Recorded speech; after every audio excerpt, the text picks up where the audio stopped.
Bro, we don't need you on this side because you're in front of the cameras and stuff. Feel free to adjust your microphone, Miss Monique, if you need to, okay? Okay, sweetness. Ready? Yep. Morning, everybody. It's DJ Envy, Angela Yee, Charlamagne the God. We are the Breakfast Club. We have a special guest in the building. Absolutely. Miss Monique. Hey, my babies. Good morning. Good morning. Good morning. On the phone line as well. Brother Sydney, good morning. Good morning. Now, when Monique walked in, I gave her a hug. I wanted her to know it's all love. Yes, he did, my love. We're just here to have a conversation. That's all we're doing. That's all. Now, what's going on today, Miss Monique? Well, baby, first I want to say to Eddie, to your producer, thanks for sharing the platform with us. And a while ago, when I came out with... that wasn't Eddie. That was us. Yeah, Eddie lucky here. Okay, okay. Let me thank all three of y'all for sharing your platform with me and my husband. Right. But a while ago, I had to come out, and I spoke in reference to Netflix. That we had to I was asking folks to stand with us as we boycott Netflix for gender bias and color bias. Correct. And we were fighting for equality. And then I found out that I had become Donkey of the Day. Yes. By Leonard. And I gotta call you by your name, baby, because Leonard, okay, baby, he's getting real special, Leonard. But we're gonna Leonard. It is Leonard. And then I was called Donkey of the Day, and it really caught me off guard. Because when I met this brother some years ago, and I always go back to it because I met him in an elevator at Turner Station. And I met a young man that was full of humility and respect. And when I got on the elevator, he actually held the door. I remember it like it was yesterday. Yes, ma'am. And I said, "Oh, baby, thank you." And he was just like that. "Yes, ma'am. And Miss Monique, it's a pleasure to meet you." And we had a very beautiful exchange. And I said to that brother, "Tell your mama that she raised you right." And he said it was my mama and my grandmama. Yes, ma'am. So I felt like this was, and it still is, a beautiful young brother making his way, but full of humility and respect. Till we fast forward, and I become Donkey of the Day. So I didn't want to have to be hearsay. I didn't want to have anybody exchange words that I may have said to him. So my husband and I wanted to come on so we could understand how I got titled Donkey of the Day. So why'd you give a donkey today, Charlamagne? Well, I think it was due to the whole Netflix situation, and I heard you say that, you wanted us to boycott because of racial and gender bias, but then you went on to mention two brothers and a woman. So I said maybe she should be more specific and say black woman gender bias. But then also just from a business aspect, I wanted to know, why did you feel like, you should have gotten whatever Chris Rock got, whatever Dave Chappelle got, or whatever Amy Schumer got? Because I feel like this is a "what are you doing for me right now" type of Well, she didn't say what they got. She said she should have got more than she was offering. And then, Charlamagne, you brought up an old Netflix special as well. But that was later on. But my point was, this is a "what are you doing for me right now" kind of industry. We all know Monique is a legend, but we also know that those deals that Netflix are giving out are based off recent stand-up shows, recent concerts, recent arenas, recent tours like that. So I just wanted to know why you felt like you deserved that much. Well, Daddy, would you like to start, or would you like for me? Whichever you prefer. But, if we're going to go back to the conversation that we had with Robbie, it didn't start with the offer where the color bias and the disrespect transpired. It started from when we had our initial conversation after Monique got her reviews from the nights in which Benjamin and Caitlin, who were representatives for Netflix, came out to see Monique, in which on two different nights they saw her get a standing ovation, which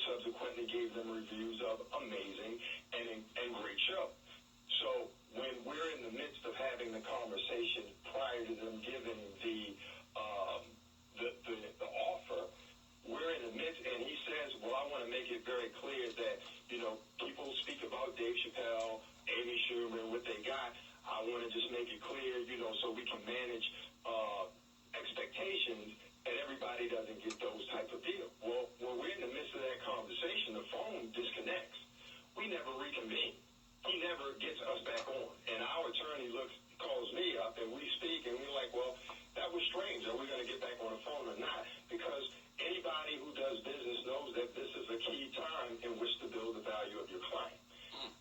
Then we came back with an offer that they allegedly had sent over that our attorney and I had never received.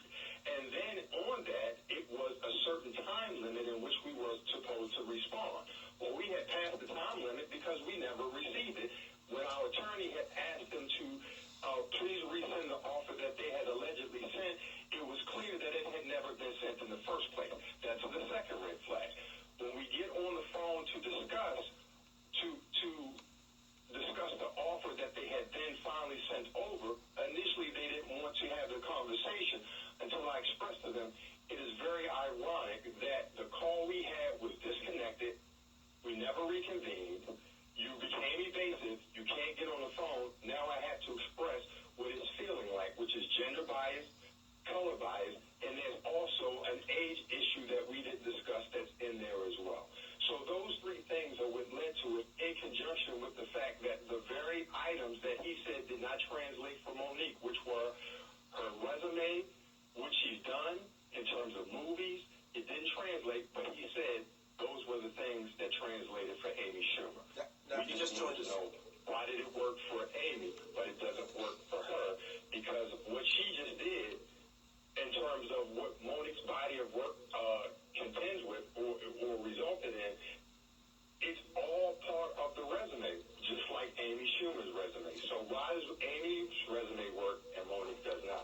And they could not explain that. Well, if you're just joining us, that's Sydney. That's Monique's managing husband. If you're just joining us, so you can, you know the voices. Yeah. Oh, sorry. Go ahead. No, I want you to go ahead. Well, I don't think Amy Schumer is funny. That's number one. But she did sell out 50 arenas around the world, including MSG, and HBO wanted her as well. So she created a bidding war based on those stats. So I assume that's the reason her number was at that place. Well, I want to address something because you said, I assume. And then you also said in the beginning when you start talking, you said, Monique is a legend. That's what you said. Absolutely. Right? And then when Robbie Pearl and Netflix also says, Monique is a legend. Correct? Absolutely. And you believe that Chris Rock is a legend, as I do as well. Yes. And you would say Dave Chappelle is a legend, right? Absolutely. What makes me a different legend from Dave Chappelle and Chris Rock? Well, when it comes to that Netflix special, the fact that Dave Chappelle did 1,500 shows prior to signing his Netflix deal. Chris Rock was on tour with the Total Blackout Tour, selling our shows arenas around the world before they did that. And they also lured him away from HBO. Well, I understand what y'all are coming to the table with. When I came to the table, and I said, guys, and I said it humbly, I'm the most decorated comedian alive. And I said that humbly. And then some people said, oh, Monique is crazy, till it was proven. Till everybody actually saw the numbers and said, well, I guess she's right about that. And when you say this is a what have you done for me lately, the question is, how much more do I have to do, brother? Because when you do a film called Almost Christmas, and that film has a $17 million budget, but it makes $45 million. And then my sister Amy Schumer does a film called Snatched, and that film makes $45 million, but it has a budget of $42 million. Now, what's the profit on that? I'm asking a question. You made a lot more profit than Amy. Well, it was actually a $25 million profit. But that movie, Amy did her Netflix deal before Snatch. No. Right. He said, Robbie Pearl said that was what made him also give it a deal because of the big movie that she had coming out. Right. And that's what we had to check. Well, coming out. That was but she did the Netflix deal before that movie came out. Well, we actually talked to the vice president of Netflix, Lenard. Right. And what happens is when you're basing off of what you're assuming, and then you give me a title of Donkey of the Day. Is your mother still alive? Yes, ma'am. And you're from what city in South Carolina? Moncks Corner, South Carolina. Moncks Corner. And if I was to call your mother or your grandmother, could they tell me stories of inequality? that they had to deal with? Absolutely. So would your mother be a donkey? No. Would your grandmother be a donkey? No. I need you to explain how you gave me the title because you're not explaining it. You're going off of what I assume. But because you're on that microphone, and when we open up these microphones, we know just how powerful our voices can be, don't we, Angela? Yes, we do. And we know that what we say can become law.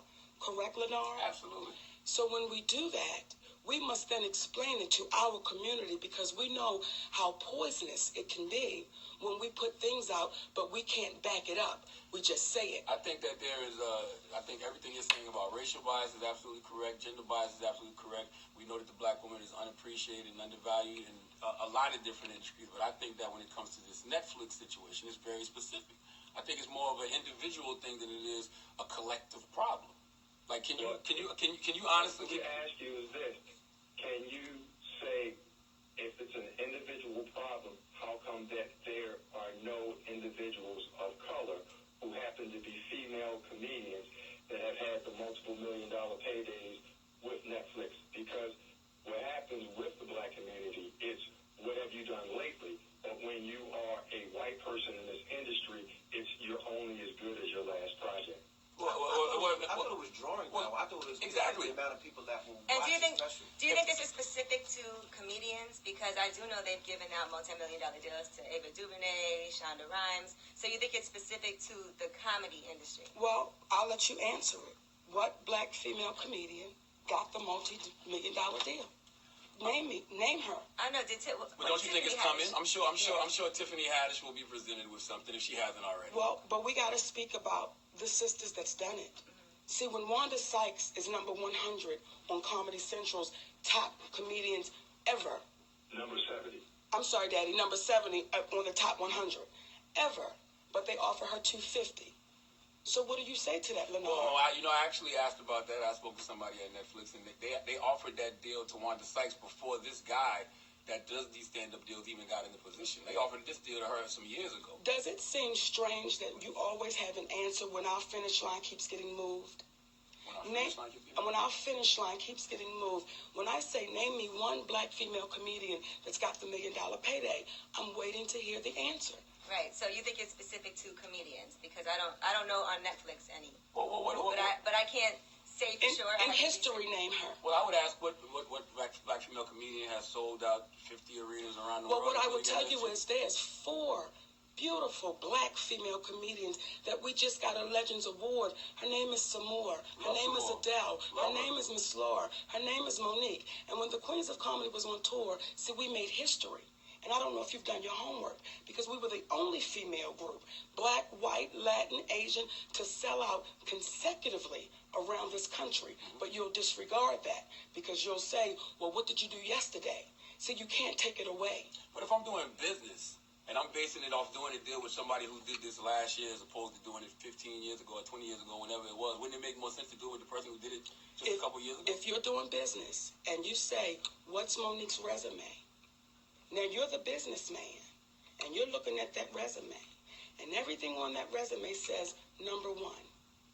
Everything on that resume says sell out. Now, all of a sudden, is it going to change, businessman? Yeah.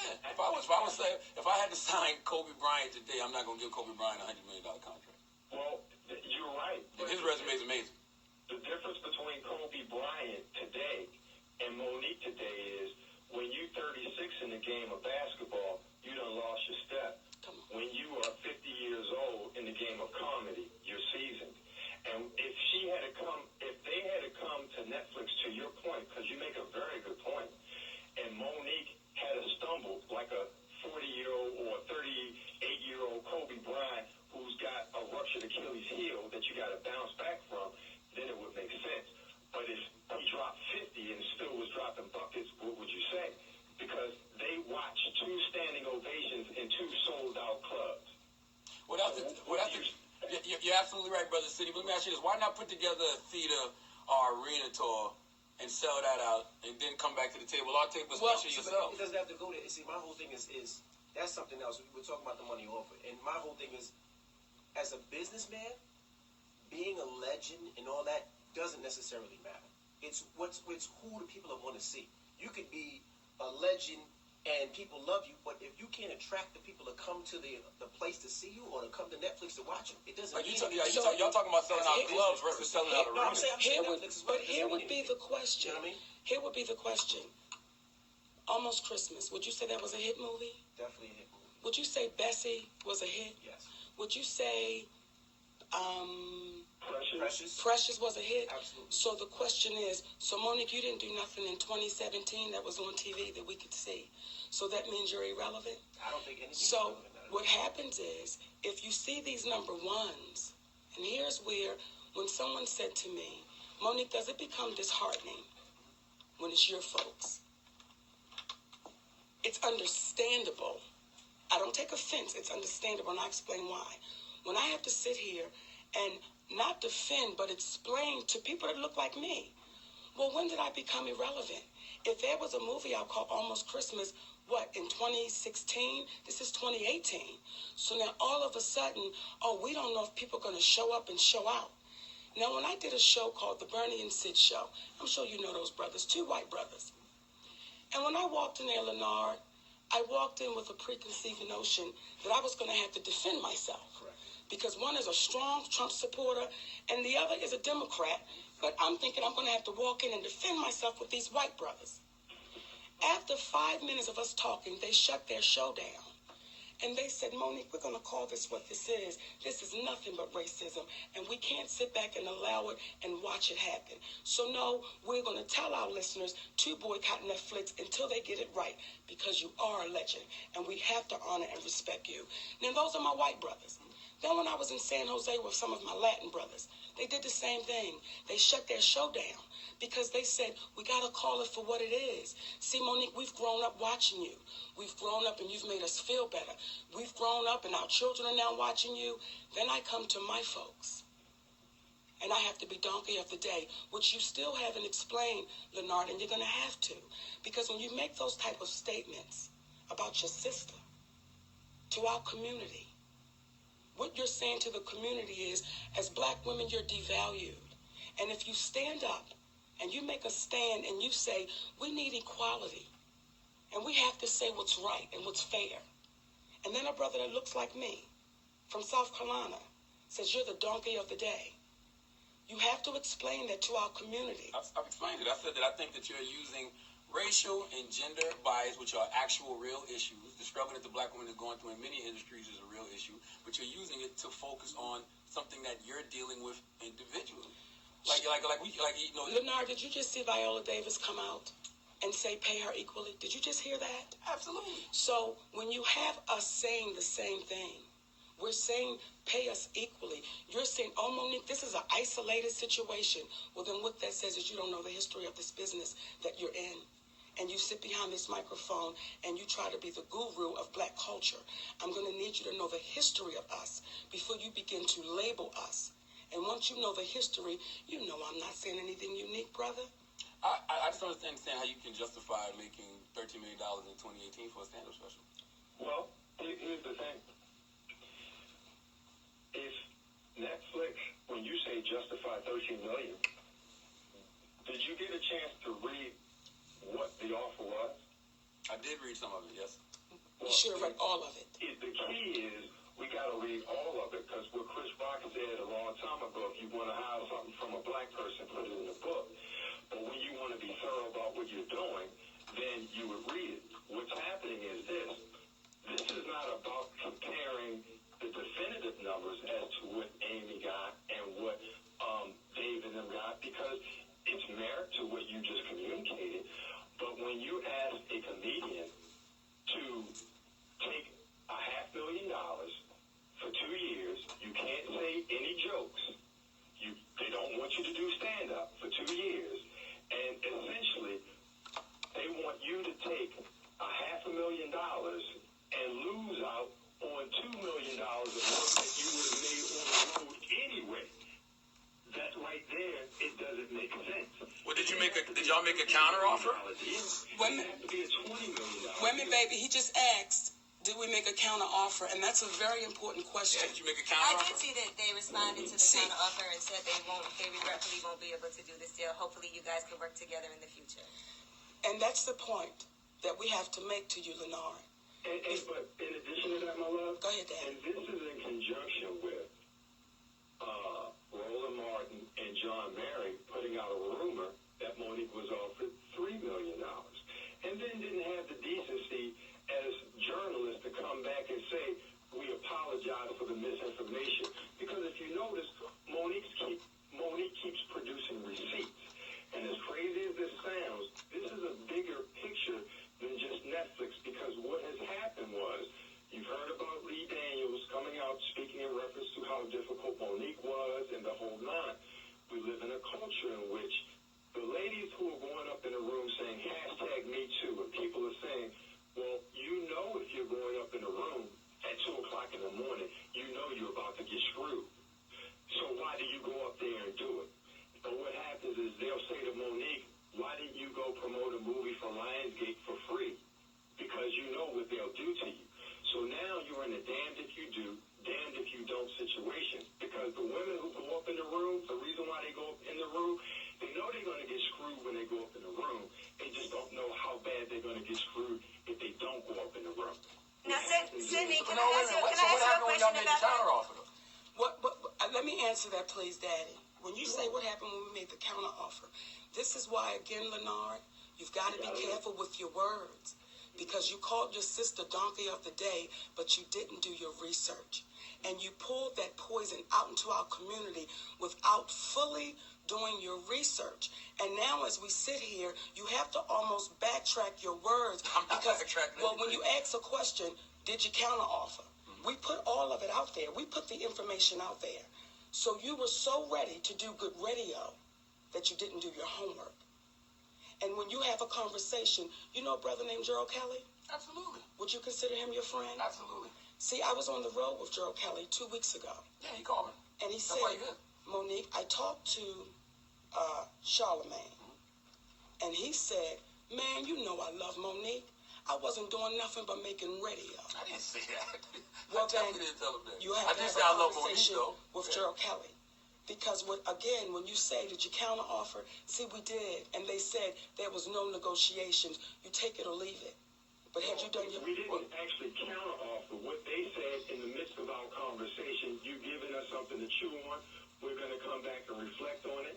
And we said, and I said to them, trying to give them an out, are you sure? Because here's the thing. We don't want to waste your time if it's not real. However, if it's real and we can get something done, of course, we would love to do business with you. So y'all really didn't make a counteroffer? Because you know what we're saying. They said it was Okay. non-negotiable. Okay. Now, can I... They were going to go back to reflect on what we had discussed, and when they came back, they said that we, based upon our discussion, we decided not to make a counter offer in reference to what it is that you're speaking in reference to. Hopefully we can do business in the future and so forth, because what they were trying to emphasize to us, that $500,000 was a strong enough number, and other people that they considered equal to Monique, which they did not name, they said they've taken that number. Now, just like in this situation right here that we're dealing with, if you notice, you're having a conversation with Monique. Why is it that Netflix won't have a conversation with people? Because they can bank on people like Charlemagne. They can bank on our brothers and sisters like Charlemagne that will say, we'll fight them for you. I'm not fighting. You don't have to fight. I'm still trying to get you and Brother Sidney to justify why you think you deserve $13 million. Was there a bidding war between platforms? Well, when you say I want to know something. when you say justify, I'm gonna put my resume on the table. That's all I'm gonna have to do is I'm gonna put it on the table. When you say justify it, I'm gonna lay it out on the table for you to look at it. So I don't have to justify it. You can see it. Do you do the numbers and ticket sales that Chris Rock does, that Dave Chappelle does, that Amy Schumer does? If given the opportunities, why don't you answer the question? See, if given those opportunities, you're answering the question for yourself. We're not given the same opportunities, brother. But if you do your homework, you already know that. Why can't you and Sidney go out and book arena tours?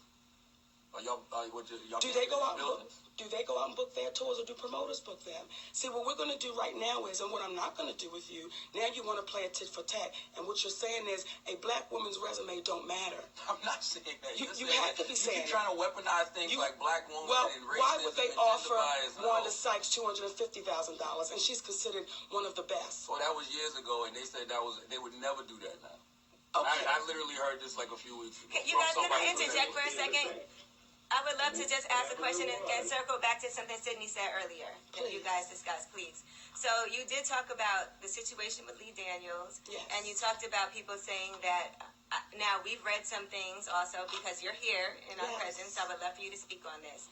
So there are people that say that you didn't treat people well, yes. And that they've had issues working with you and that you're difficult. Yes. So let's address some of that because Roland Martin brought it up when you guys spoke on Twitter. Yes. And he talked about the Ebony magazine cover shoot that you did with Chris Rock and Steve Harvey. Yes. And he said that it was a nightmare because of you. What happened at that shoot? Well, what happened at that shoot was a check was thrown at one of our assistants. And you don't throw anything at anyone. And I had a problem with that. See, they won't fill you in on all that happened. So you had to let that person know that's not how you do business, and that's unacceptable. So I have no problem speaking on it. When they said I mistreated people on Almost Christmas, well, we have 20 interviews because we knew that they would say something like that. With the people that worked in the background professionals, the lighting guys, the camera guys, where they all said our experience with Monique was stellar. What happens is you hear the bullies speak out, but then the bullies run. Because when those videos did come out, did Roland Martin come back? When the videos did come out, just with the 3 little videos, you heard nothing else, did you?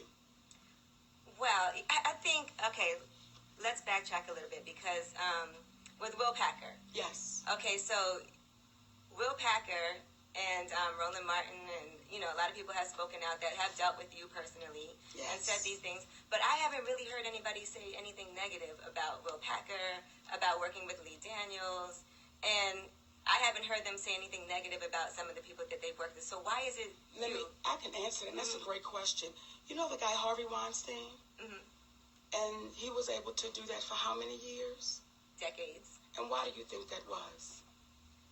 Well, they were working with a lot of people who felt like their career would be in jeopardy if they spoke out. Do you think this is a unique situation? Do you think that people are fearful to speak out when they're mistreated? There's a difference between mistreatment and sexual assault, Monique. Like, come on, we can't put out false equivalencies about people. I understand what you're trying to say, but there's a difference between mistreatment and sexual assault.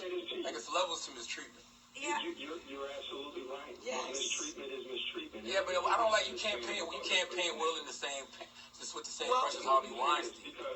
Wait a minute. I'm sorry, Daddy. Odds here, it's just based upon the information that you have, you feel comfortable with it because this is the world we live in. If you keep hearing it, it seems as if it's true. Ask David Talbert, who was the director of Almost Christmas, if Monique had to stop because Will Packer was given directions over the director, and he's the producer, and Monique said, stop for a moment, please. What we're not going to do is disrespect this black director, because if he was a white director, you as the producer would not give direction over him. And had a conversation with Will, and to his credit at that moment, he seemed to have got it and was embarrassed by what it was that he had done. Now, to show you how fairly that Monique plays, there was a gentleman who happened to be Caucasian on the set that was talking to Monique about the whole production and was referring to David Talbert and Will Packer as boys. Well, she took exception to that, had a conversation with the gentleman and said, that's not what we talk about in 2016. We're not going to talk like that. And the gentleman, to his credit, apologized, but she brought everyone in, Will and Dave, to have that discussion. Now, the gentleman apologized profusely. Monique accepted it. Will Packer let him go. And the reason she had a difficulty with one of the individuals who were the, what was she, AP, or first AP or something? Uh-huh. She had walked into Monique's trailer while she was undressed without knocking. And I don't know if you know, but there was a letter that Steve Harvey had written a while ago, and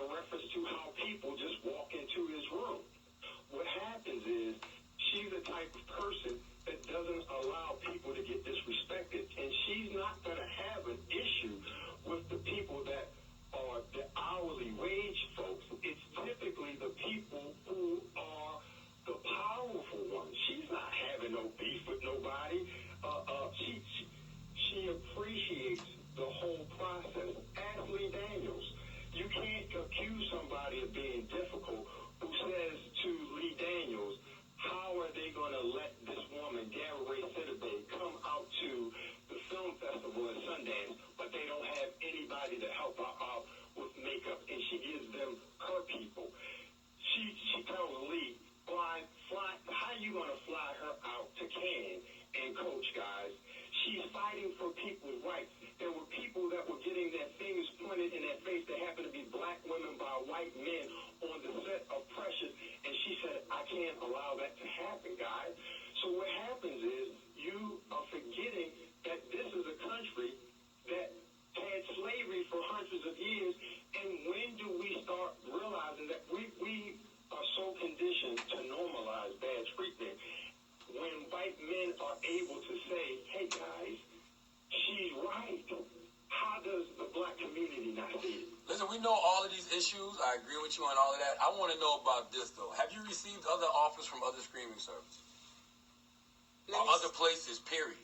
Let me say this. Because doesn't that help with negotiations when you because of that bidding black war? ball being put over my head, because of that label being put over my head, and how difficult and demanding I am, and how difficult my husband is, the offers that come in from Netflix, they can come in low like that because they know you've been blackballed. You know what the word is about you. So we assume that you're suffering, and we can offer you whatever we want to offer you. So the offers have come in even lower than that. You had a Netflix special beforehand, though, right? Well, I didn't have a Netflix special. What happened was... They took the one and put it on there. Exactly. I didn't make any deal with Netflix. So those shows just happened to be on there, and they've been on there for a long time.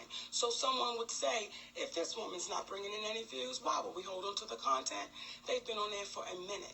So as Are I you getting the views? Well, I'm assuming so. We don't get a report on that. But as I sit here again, and I sit between my sister, who I know you deal with inequality, Angela.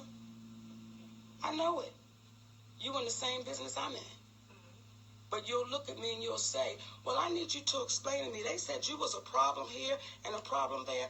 We all know when you don't allow bullies to take place and when you don't allow yourself to get bullied, don't you get labeled? Yes.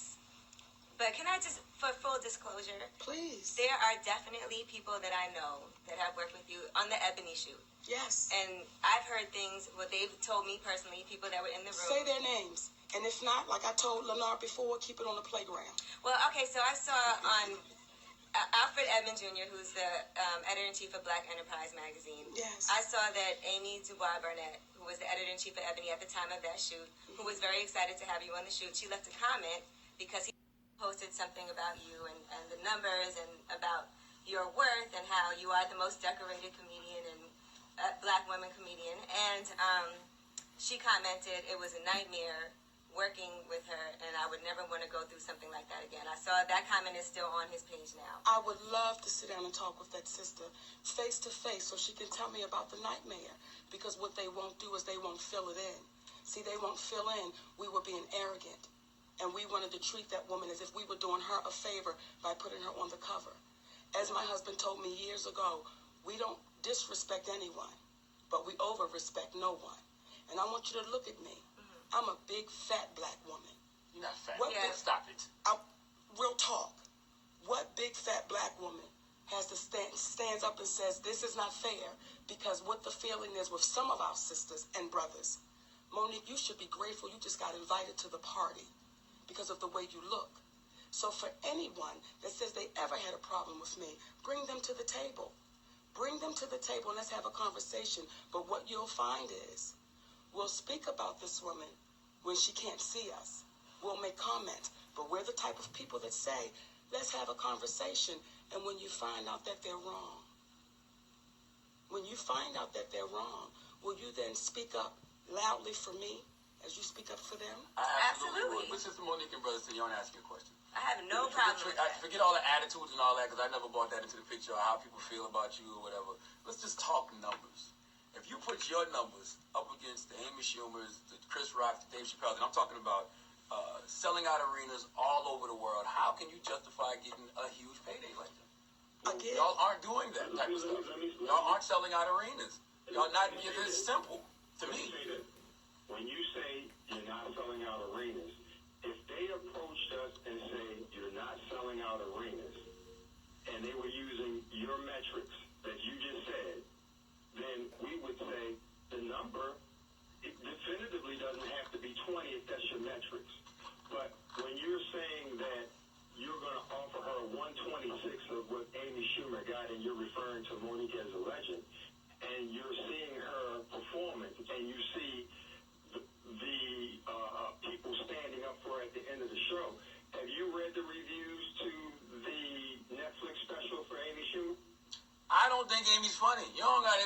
Amy got me blocked on Twitter because I don't think she's funny. You don't got to tell me on that. This is the part, Daddy, and we got to wrap up the show.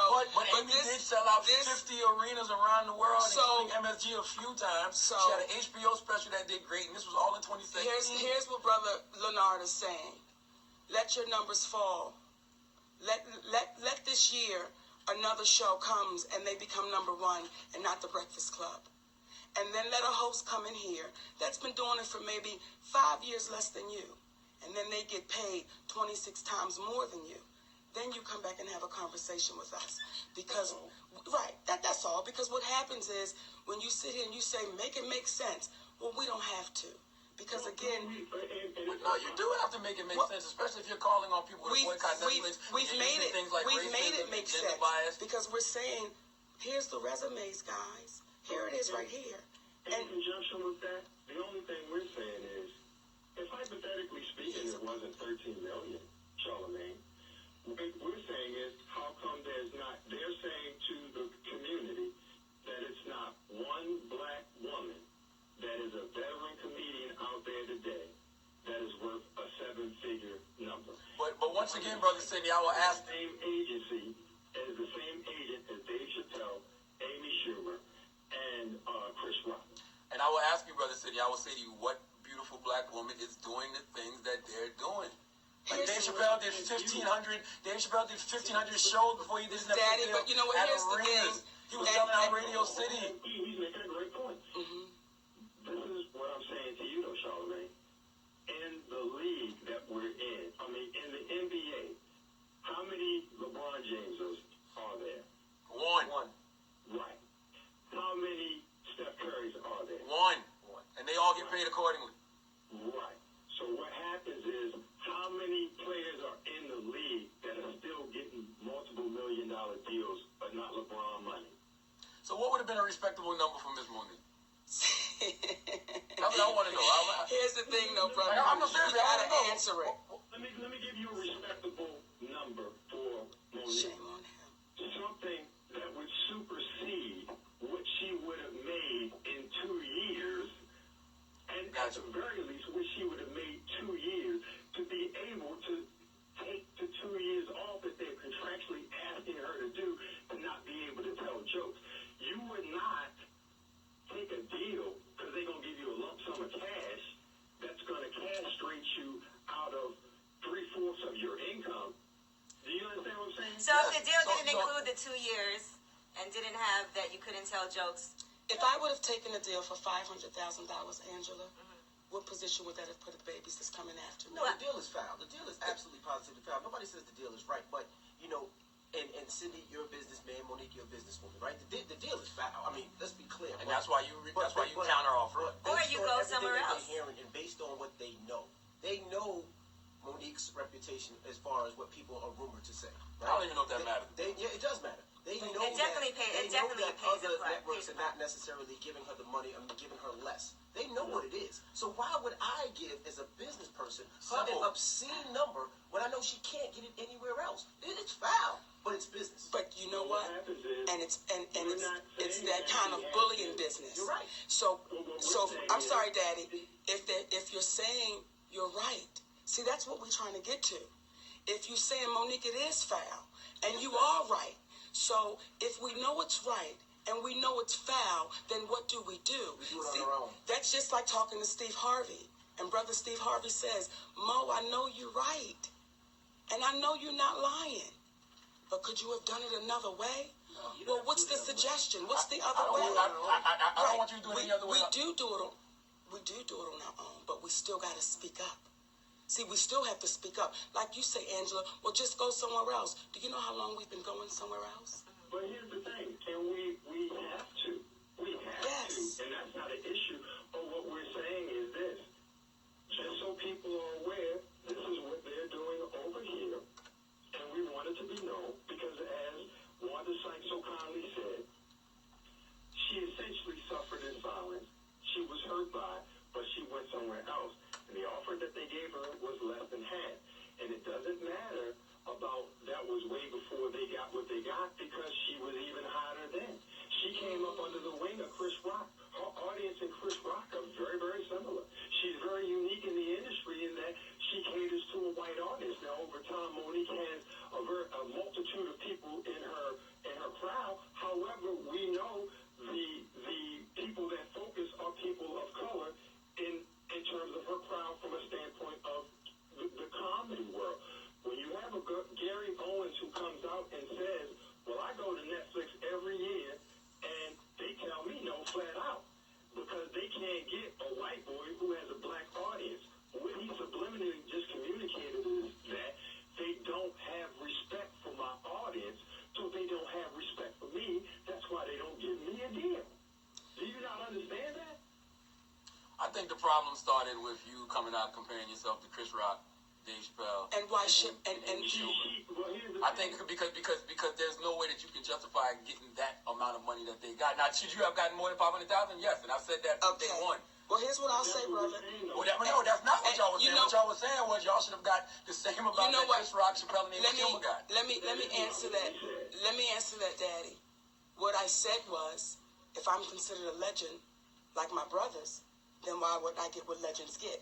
That is exactly what I said. Because their resume recently is better. You can just prove it on paper. We're going to, listen, Leonard, we're going to let you hold on to that. What do you guys to go to? But what I will say to you is, and to all the black women and women of color that is listening, when you hear this brother's voice come over the air, and I'm unapologetic about what I'm getting ready to say, he does not have a value on black women and women of color. How can you say that? Why do you say that? But you said 10 years ago, I hugged you, I held the door for you. I'm going to tell you why. why. You think that's contradictory? I'm going to tell you why I said it. Because what happens is, when you leave a place called Moncks Corner, South Carolina, and you come to a big city named New York, and then you change your name to Charlemagne the God. Charlemagne in Moncks Corner, Miss Monique. Well, when you were there, you become Charlemagne the God.